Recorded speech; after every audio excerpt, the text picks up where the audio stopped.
जिसमें इस व्यक्ति को जो बीमारी हुई है वो लाखों में किसी एक को होती है, जिसके अंदर उसके शरीर की नसें चौक होती चली जाती है, शरीर काम करना बंद कर देता है। आखिरी में वो व्यक्ति का पूरा शरीर, जिह्वा, कान, गला लुप्त होकर पड़ जाता है, हाथ पैर सब ढीले पड़ जाते हैं, शरीर पूरा काम करना बंद कर देता है। उस शरीर में कोई ऊर्जा नहीं रहती, केवल प्राण चलते हैं। और भगवान से लोग प्रार्थना करते हैं कि तो प्राण छूट जाए तो अच्छा। इतना बड़ा शरीर उठाकर कौन कहां लेकर जाए, जो हिल नहीं सकता, जा नहीं सकता, एक बीमारी जिसको डिस्टेमिया कहते हैं, ऐसी बीमारी इस व्यक्ति को हो गई थी, जिसने पूरी डॉक्टर की रिपोर्टें और पूरे चीजें लगाई है उस व्यक्ति ने। और अपनी पूरी, पहले आप फोटो देखिए उस व्यक्ति का जो पड़ा हुआ है, जो एलईडी वाले हैं वो एलईडी पर दिखाएंगे, आस्था चैनल वाले आस्था चैनल पर दिखाएंगे। जिस व्यक्ति का शरीर, हाथ पैर गर्दन कुछ भी काम नहीं करता था, केवल पड़ा रहता, उसका कोई शरीर काम नहीं करता, कोई शरीर उसका कार्य नहीं करता। अब उसके पत्र पर अपन ध्यान देंगे।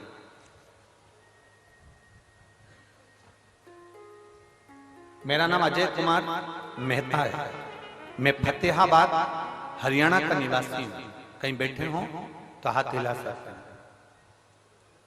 आप ही हैं? श्री शिवाय नमस्ते। आ जाओ, एक बेलपत्र ले जाना, आ जाइए। मैं फतेहाबाद हरियाणा का निवासी हूं, मेरा मोबाइल नंबर ये है। मैंने कोरोना काल में 2021 में पहली वैक्सीन की डोज लगाने के बाद मुझे मालूम नहीं पड़ा कि मेरे शरीर को क्या हो गया। समय आया, मेरे शरीर ने काम करना बंद कर दिया और मेरा शरीर पूरी तरह से शिथिल हो गया। गर्दन ठहर नहीं पाती थी, हाथ गिर जाता था, पांव उठ नहीं पाता था, शरीर पूरा ऐसा ही पलंग पर पड़ा रहता था। हमने गुड़गांव मैदानता में दिखाया, वहां दिखाने के बाद मालूम पड़ा कि मुझे बीमारी हो गई है। ये बीमारी लाखों लोगों में एक को होती है, जिसका इलाज पूरे विदेश में भी नहीं है। किसी पेशेंट को कभी अच्छा होता हुआ इस बीमारी के अंतर्गत नहीं देखा गया। लगभग इस बीमारी में एक इंजेक्शन लगता है, पर वो भी मुझे लॉक नहीं कर रहा था। बार बार हम डॉक्टर को दिखाने गए, हमने विदेश तक में जाकर इसकी जांच कराई, पर इसका कोई हल नहीं निकला। ये बीमारी जैसी की जैसे थी, एक इंजेक्शन लगवाते थोड़ा सा आराम मिलता, फिर वैसे ही हो जाते। गर्दन ठहरती नहीं, हाथ ठहरता नहीं, पांव ठहरता नहीं। इलाज करते करते थक गए। तब मेरी धर्मपत्नी और उसकी मित्र निधि खन्ना ने उसको आपके बारे में कथा का वर्णन किया। तब मेरी पत्नी ने कथा को सुनना प्रारंभ करा और शिव महापुराण की कथा आस्था चैनल पर सुनी।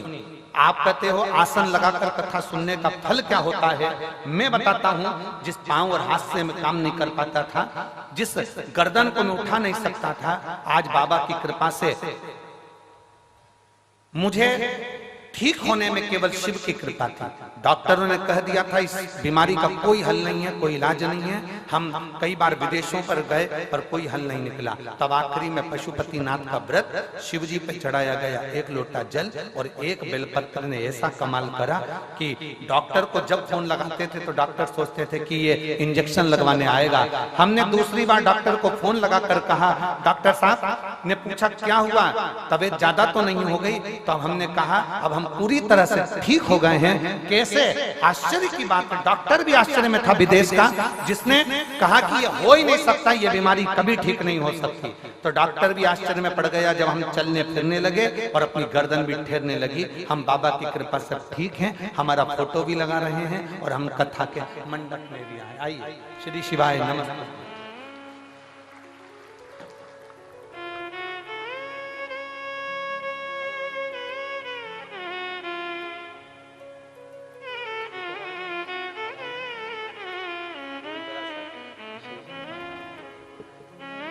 आपने पत्र भेजा, ये शिव तत्व है। जो व्यक्ति पलंग पर से नहीं उठता था, जिसका शरीर काम नहीं करता, लाखों में किसी एक को वो बीमारी हो जाती है जिसमें शरीर पूरा तरह से चोक हो जाता है। कई बच्चे ऐसे पड़े हुए हैं, हम उनकी माताओं से निवेदन करेंगे, आपको किसी के पास कहां तक लेकर जाओगे? डॉक्टर को दिखाओ, जांचें कराओ, डॉक्टर बोले वो दवाई खिलाओ, एक्सरसाइज कराओ, सब कुछ डॉक्टर के हिसाब से करो, पर एक बेलपत्र और एक शिवजी पर चढ़ा हुआ जल कुंदकेश्वर महादेव के नाम से जरूर खाना प्रारंभ करो। मेरा देव अधिदेव महादेव साथ करो।